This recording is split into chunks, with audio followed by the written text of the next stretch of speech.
Hi and welcome to Unit 2, Topic 3, Video 9, Box and Whisker Plots. And in this video, we're just going to look at simply how we sketch them. Okay, so here's a box plot that I've sketched, and here's the data that box plot has come from. And these are called box and whisker plots. And I've jumped straight into having one here because I'm going to talk to you about the components of a box and whisker plot. So first of all, a good box and whisker plot will have a centralized box here, and then these two lines go out to these endpoints, which happen to be the minimum and the maximum data points, and they're called the whiskers. They're set up on a scale, so I've marked the 10, 15, 20, but you can see my little part marks there. You can write the whole scale out, but you just need enough information so it's clear where the numbers lie and what the numbers represent. And then this box plot represents data on that scale. Now you do lose some information in the data, but it does contain a lot. In fact, there are 5 main points. Here we have the minimum, and here we have the maximum, and then we've got our median, and these 2 points here, which you won't recognise straight away because you won't have seen them before. One is called the upper quartile, and one is called the lower quartile. Now, a box and whisker plot serves the purpose of splitting the data up into 25% chunks into quarters. So we have a quarter of our data between the minimum and the lower quartile, hence the word quartile, and then a quarter of our data between our lower quartile and median, a quarter between the median and the upper quarter, and a quarter between the upper quartile and the maximum. And so this is setting up in quartiles. We have quartile 1, quartile 2, quartile 3. I'll put these labels on here. Quartile 1, quartile 2, quartile 3, quartile 4, and quartile 5. So you might also see the lower and the upper quartile marked like that as well. So here's our data, and let me just explain where it comes from with respect to the data. We've got 8 pieces of data, and this varies a little bit, and there's actually a little bit of ambiguity about how you can calculate certain things, but I'll show you the way that's expected for you. First of all, the analysis here tells me there's an even number of pieces, which is important. So if I go back to my work on the median, you might recall that the median is equal to the n plus 1 over 2th value. Now it's pretty easy here because it's a small data set, but let's imagine it's not. N is equal to 8. We're given that because there's 8 pieces of data. So the median is equal to the 8 plus 1 over 2th value, which is equal to the 4.5th value. So we're looking for the 4.5th value, which is here. And so our median is in between 15 and 16, so it's 15.5.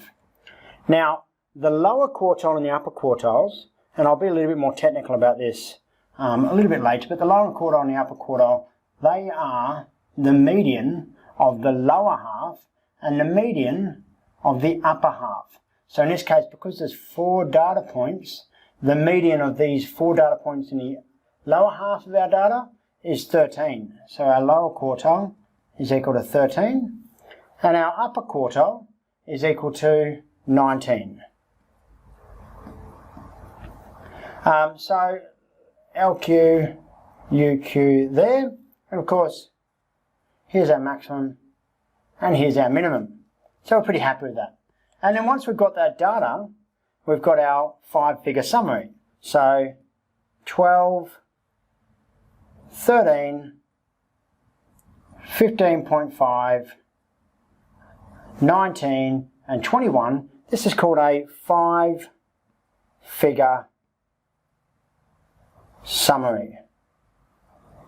And it represents all the information that we need to then sketch a box plot.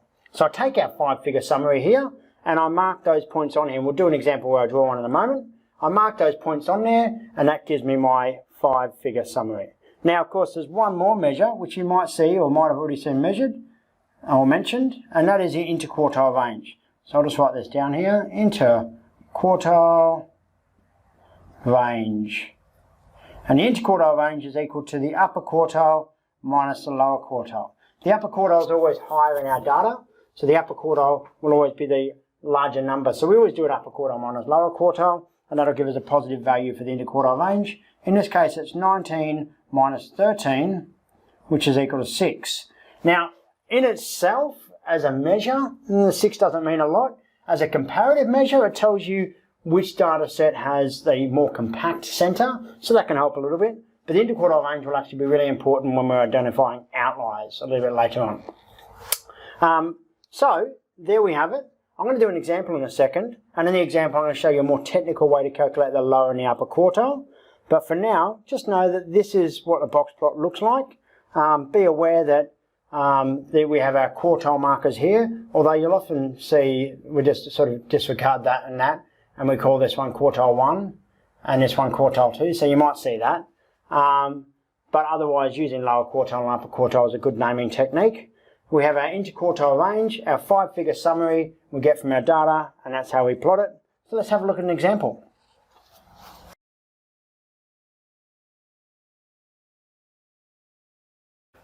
Okay, so here's a pretty simple example. I've got the data there, and I've got a scale. I'm going to show you a couple of things. Firstly, the scale can be above the box plot or below, it doesn't really matter. And in fact, the scale could be rotated around. You might have a vertical box plot, although they're a little bit less common. So I'm going to stick with the horizontal ones, and here's our data ranging from, you'll note here, very quick calculation goes from 1 to 7. There are 11 pieces of data, and it's really important for me to recognise here that my data is not in order. So the first thing I'm going to do is write my data in order as a list.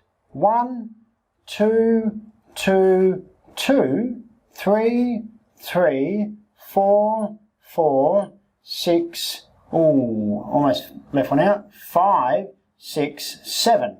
So 1, 2, 3, 4, 5, 6, 7, 8, 9, 10, 11, and there are 11 pieces of data there. So I've done a quick check. You might choose to cross them off as you go, which also makes perfect sense. Now 11 data points. Remember that our median is equal to the n plus 1 over tooth value. Okay, so what this does is it does n plus 1, just moves us on from counting from 0. It's a bit technical, don't have to worry too much, but we just need to know that we're dealing with that n plus 1 idea. So we're finding the halfway marker in the data set. And we do n plus 1 over 2, that over 2 gives us the halfway point, which leads us to lower quartile.